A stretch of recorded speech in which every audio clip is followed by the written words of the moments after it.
What's that sound? It's for amusement only, the EM and Bingo Pinball Podcast. Welcome back to For Amusement Only. This is Nick Baldridge. Well, I continue to work on the multi-bingo, which I know is a huge surprise. Looking back, there have been 10 episodes or 20 weeks worth of progress since I first made the announcement. Now, I did start working on the multi-bingo a little bit before the announcement at episode 365, but not very much. So, if we take that at face value, about 20 weeks ago, this was just a concept, and now it's a reality, which is pretty darn cool.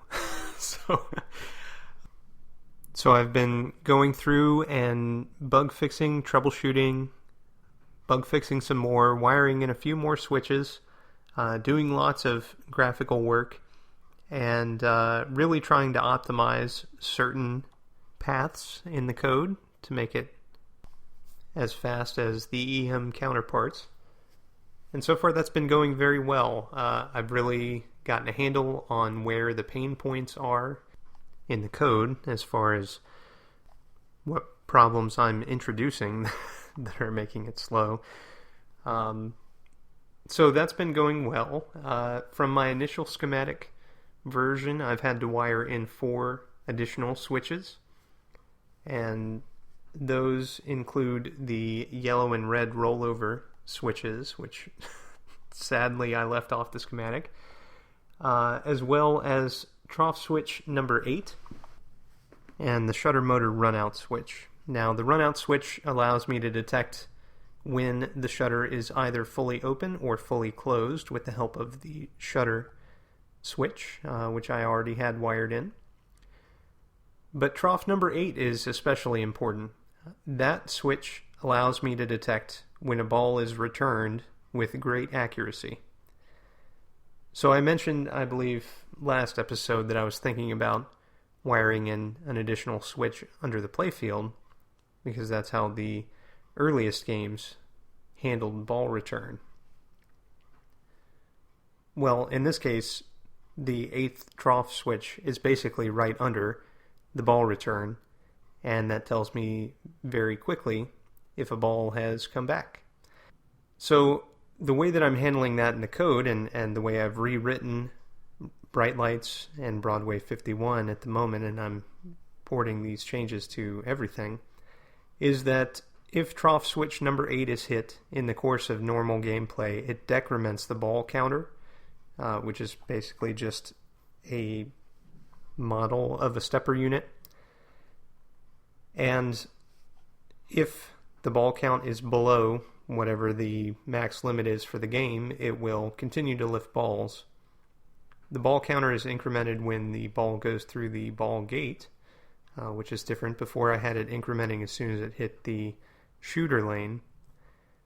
But I realized that that's not going to work really well. I have some things which are keyed to specific ball numbers, so I have to be very careful about ball count. And more importantly, I'm looking ahead and thinking specifically about games like, for example, Williams Long Beach. That's a bingo that Williams made, and one of its notable features is a carryover feature. Every time the ball is returned, it advances a stepper, which will grant you an extra feature. That's one of the only games that I'm aware of that operates in that fashion, but it's important that I have the hardware necessary to model it in software, and now I do. I believe I mentioned last episode that trough switch number 4 was also acting up. That one is sistered in the default trough orientation to trough switch number 3, so basically I had to wire that in directly.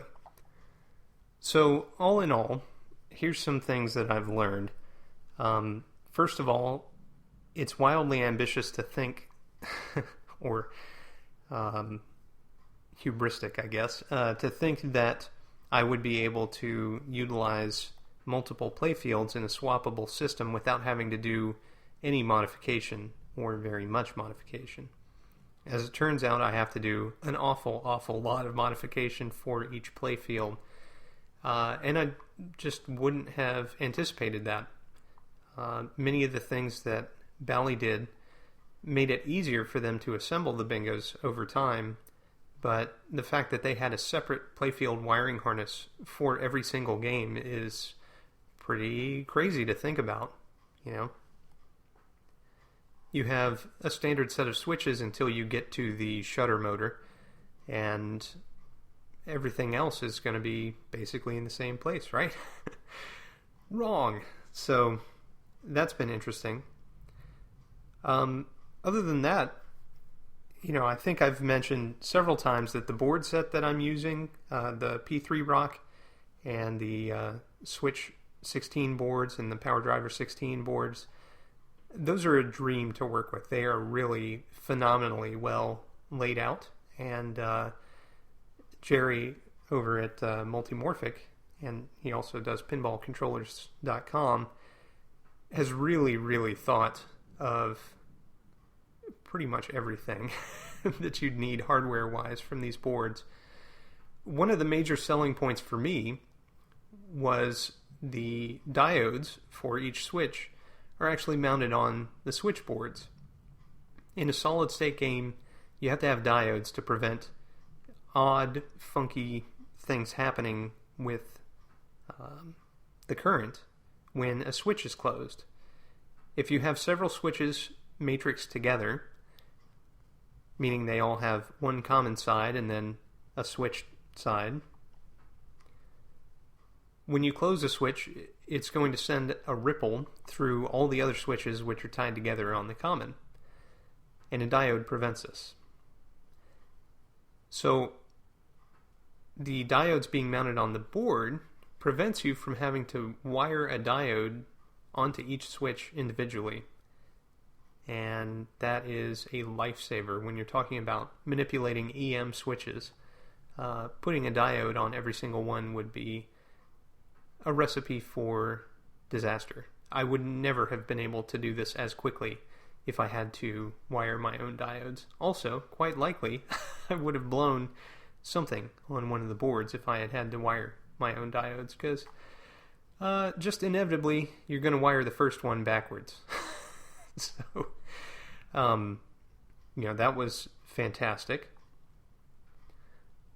Aside from that, the power driver board is quite nice. There are two different banks, and you can control them with any input voltage that you want, up to, I believe, 75 volts, much higher than I need for my purposes.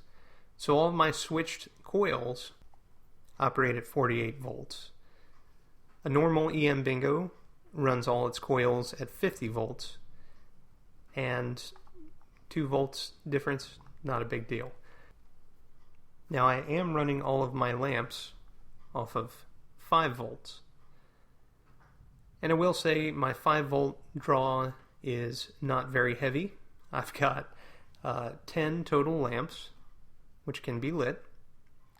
And then I've got the logic power for the P3 Rock, runs off of 5 volts. And that's pretty much it. So the really nice thing about this bingo project is that it's not incredibly power hungry. So I haven't had a situation where I'm trying to fire too many coils, or I am trying to do too much that's draining too much power and causing resets and other funky things on that logic line, the 5 volts. So that's been great. The Raspberry Pis, I believe I might have mentioned last time that I was having reboot issues with those.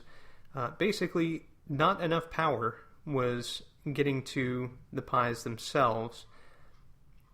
They're pretty sensitive, and I was using phone chargers. They use just a micro USB to power, and I figured, hey, I can get away with using a phone charger. Well, the unfortunate thing is that phone chargers are not really built to exact specifications. They do basically around what they're supposed to do, and then they stop. So I ended up having to order some new power supplies from Adafruit, who sells a lot of Raspberry Pi stuff, and they're slightly higher voltage and slightly higher current capacity, and those have worked very well. I still have one Pi which I may have damaged with the bad power supply that requires a single reboot each time that I start the multi-bingo, but the other one fires up just fine. I've modified several of the startup scripts, and I fixed a booting problem. I was having an issue where the computer, which ran it, wouldn't start successfully about half of the time. So I ended up looking into all these different kernel boot options. It really started to bother me after a while. And then I got the bright idea to check in the BIOS. Well, there is a boot option where you can tell the computer what OS it's using, and of course that changes a lot of parameters that the kernel has to set up when the computer boots. So I changed it from the default, which was Windows 8, to Linux, and lo and behold, that made all the difference. So that's been good. I've been, on the hardware front, everything else is working very well. My switches are adjusted very well. Everything is functioning as intended. The only thing that's a little funky, and it's not bad yet, but it's a little funky, is that trough switch number 1. Now, previously I had wired that in, but I wasn't able to take advantage of it because I didn't have all the trough switches working. So I've ended up rewriting my lifter routines to function exactly like the EM bingos do. And what that means is that the lifter motor, which actually runs this little elevator arm that pushes a ball up to the shooter lane, is supposed to travel all the way back down and allow a ball to land on trough switch number 1.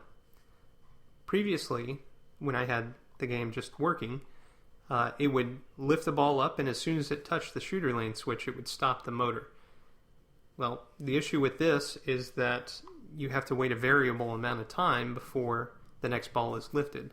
On top of that, if all of your trough switches are working properly, you're not able to keep an accurate ball count without the ball being able to travel to trough switch number 1. So I rewrote everything so that it functions just like the EM bingos do, and it's beautiful. It's so wonderful. It's great. On top of that, I rewrote the shutter routines. Those were working mostly, but I was getting some weird phantom issues with switch closures, and it wasn't phantom issues. The problem was that my graphics routines were so intensive that it wasn't able to detect the switch closure until the graphics routines had finished. So what I did was rewrite those graphics routines, that animation that happens as soon as you push the start button, and now it works perfectly. So yet again, simple tweaks make all the difference. The last thing that I did was make an animation for replay reset.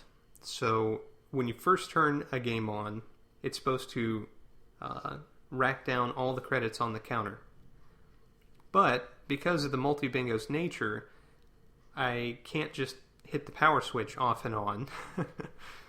And I also can't just zero out the credits when you go back into the game from the menu. So instead, what I've done is wired up a separate switch. And I've mentioned this before, but when you hit that switch, it's supposed to knock all the credits off. Well, I had that working ages ago, but I didn't have a nice animation. So now it functions just like the EM bingos do. You'll notice that being reprised here. But you push the switch, it basically disengages the anti-cheat relay. And in the EM bingos, what that does is it turns off your lamps. Then it turns it back on quickly and drops the tilt relay. And at this point, it starts taking the credits down. Well, that works exactly as it does in the EM world. It's pretty cool. So, since we last talked, I've done the portioning and artwork for ticker tape, for Stock Market, and for the original Barrel of Fun. Now, Barrel of Fun is the simplest of those three. It is a 6-card with yellow lines, the second line from the bottom, basically a super line. So you earn more replays for getting 3, 4, or 5 in a row in the yellow line than you do for the rest of the card. I'm sorry, actually 5 in a row counts the same whether or not you're in the yellow section. The only advantage it gives to the player, aside from that automatic super line, is a spotted number, which can happen randomly when the ball leaves the gate on the first ball. So the way this works internally, there's a stepper, and depending on the position of that stepper after you finish coining up, it may or may not be on rivet where it will grant you a spotted number. This is a continuous stepper and carries over from game to game. The way that I'm handling the portioning when you first go into the game is that it randomly gives it a wild spin and just picks an integer, a wiper, a rivet for it to stop on. And from there, as you coin, it actually steps that unit. So that's Barrel of Fun. And it took me a very long time to find a good backlash image for Barrel of Fun because those games are not as highly collectible as some of the other games. But I think it's important to archive them in this multi-bingo because they're part of the history. And they're fascinating to me. They have lighted scoring. They operate similarly to the other bingos, but not entirely. So it is pretty fascinating stuff. I also did Stock Market, as I mentioned. Stock Market is the first 70s 6-card that has player-controlled scoring. So on the foot rail of later bingos, starting in the Magic Screen era, there's an R button which is present on the foot rail, and when you press it, it will initiate the search if you've shot at least 4 balls. Stock Market has the same basic feature. You push the C button, and it will start the search. But Stock Market allows for score doubling through the press of a double or nothing button. So the way this works, you put together a winner on one of your cards. You push the C button after you shoot 4 or 5 balls, and the game finds it, latches on, and starts blinking a helpful square that says double or nothing feature when lit. Press the D button for double or nothing or the R button for regular scores. Through the use of portioning, the game will either grant you double replays. There's approximately a 40-ish% chance of that, or nothing. Or you can just take the regular scores, and depending on what kind of hit you've put together and what kind of night you've had as far as putting money in, it may or may not make sense to try for double or nothing. That game also has corner scoring, and the corners are awarded on a random basis. Now, ticker tape is one that I actually physically own, and it's a 6-card from the 70s. It's actually the follow-on to Stock Market. In this one, you have the player-controlled scoring with double or nothing. You also have the corner scoring, but it also adds a random super line. So it's possible, as you're coining up, to be granted either super line or corners on any of the cards. I don't believe, if I recall correctly, that they can ever trip at the same time for a particular card. The portioning on that seems to be working appropriately. I am backporting some fixes to the lifter and shutter, as I mentioned before. And I'm also making big changes to the graphics. I've noticed that even though I've optimized my graphics routines to make them as fast as possible, because of the way that I'm doing my illuminated numbers, when you have 5, 6, 7, 8 illuminated numbers at once, the whole game slows way down each time it has to render another new layer on top of the basic back glass. So the way that I was doing it was incredibly lazy, but I will say it was very simple.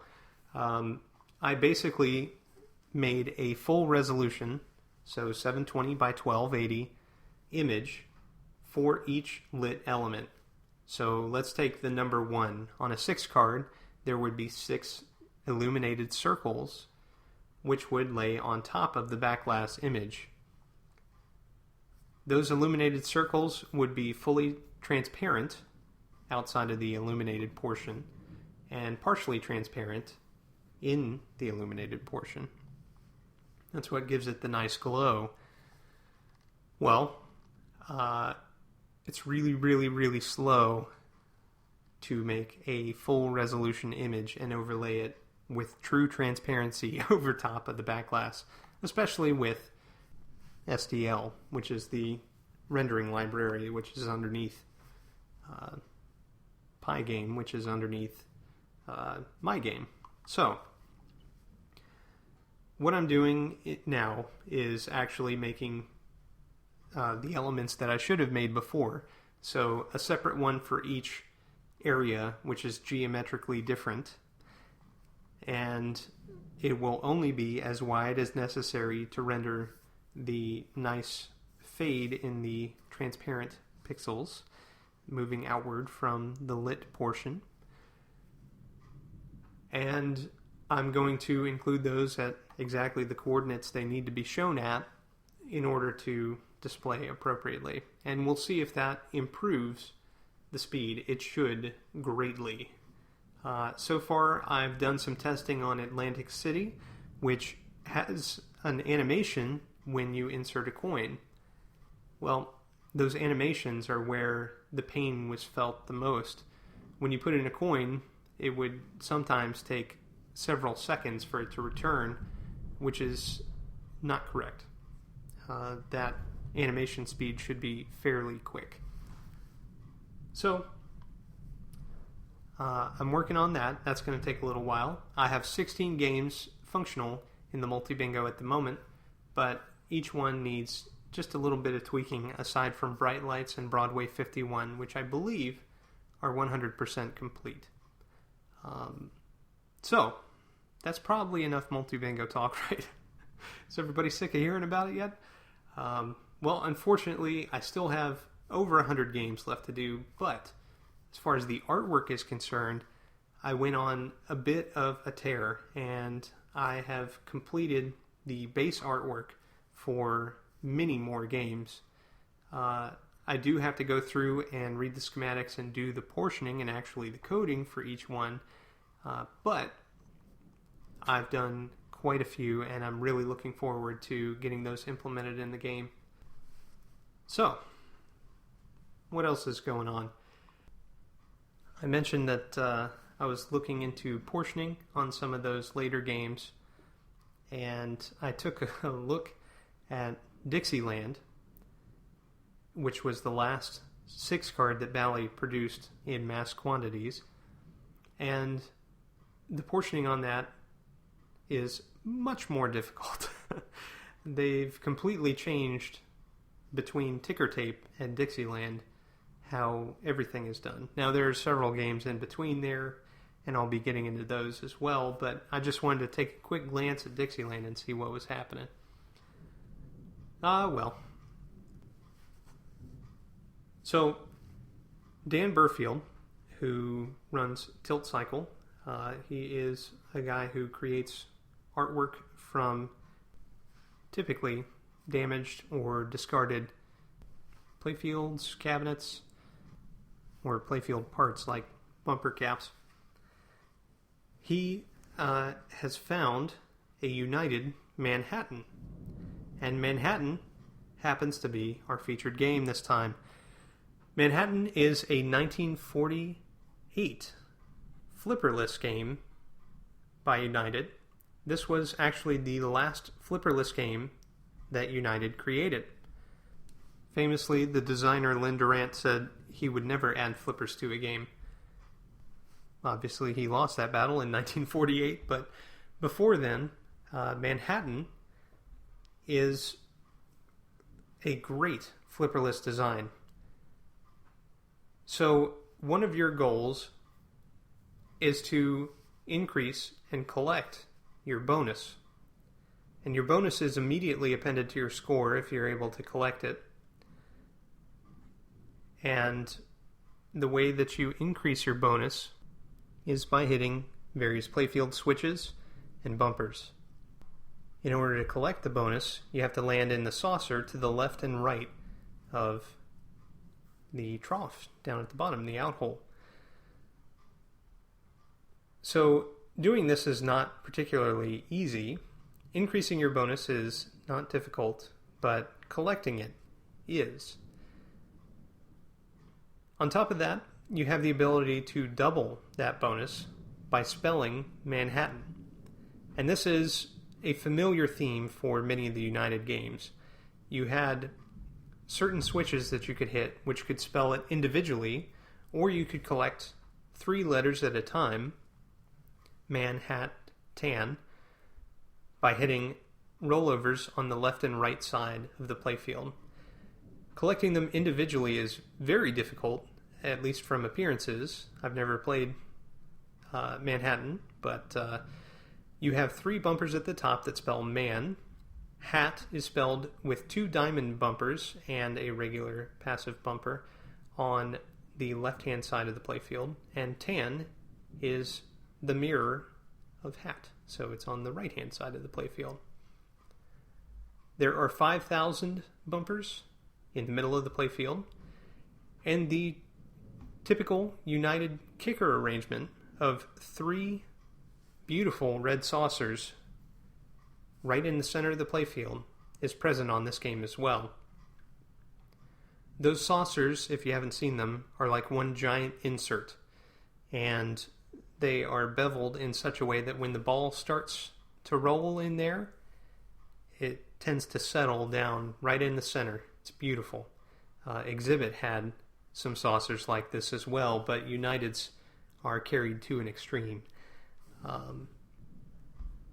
The artwork on Manhattan is one of its greatest selling points. Aside from the fantastic and difficult gameplay, you also have a gorgeous game. The playfield has a couple dancing with the Manhattan skyline towards the center of the playfield, and it's like you're looking down on it at an angle. The playfield is very colorful with blue, red, yellow, and white, all taking a turn. Looking at the back glass, you can see real beauty. So on this back glass, you have a very well-drawn couple dancing. Beautiful purples, blues, greens, and reds. Your score is actually a rainbow of colors. The purple, red, orange, yellow, green, and blue alternating. And the score is on a ribbon, which is basically traversing the whole image surrounding it. It is beautiful. And then on the left-hand side, you have a marquee that says United's Manhattan. Just beautiful. And I've got to say this again for emphasis. The detail in the figures that are drawn and the background image is astonishing. I really love this back glass. The cabinet has a bluish-green base coat and has several dancing top hats and canes adorning the front and sides. The cabinet head has a lamppost, and the color chosen is unique for the base color, and the stencil is beautiful.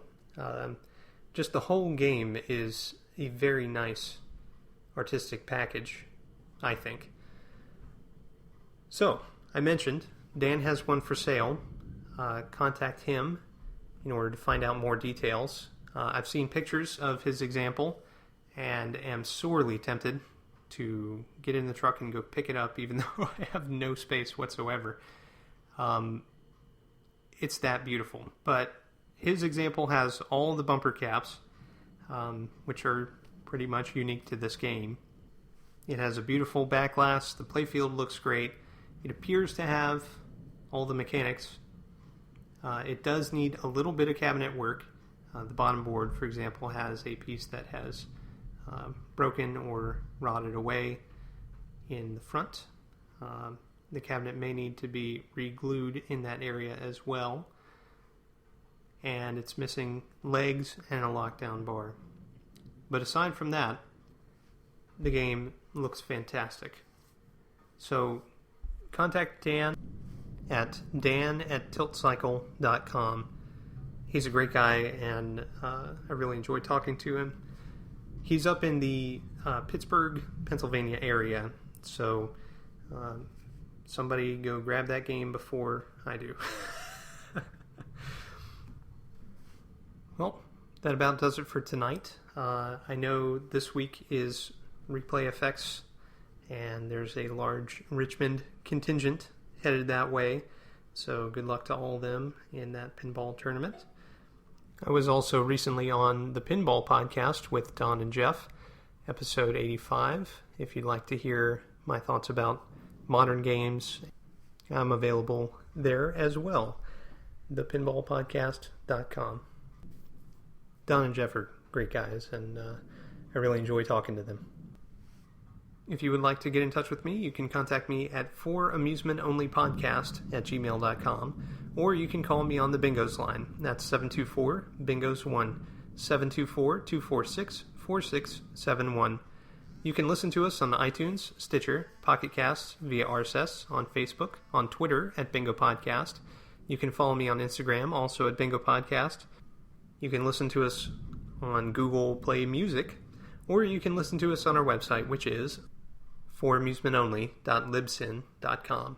Thank you very much for listening, and I'll talk to you next time.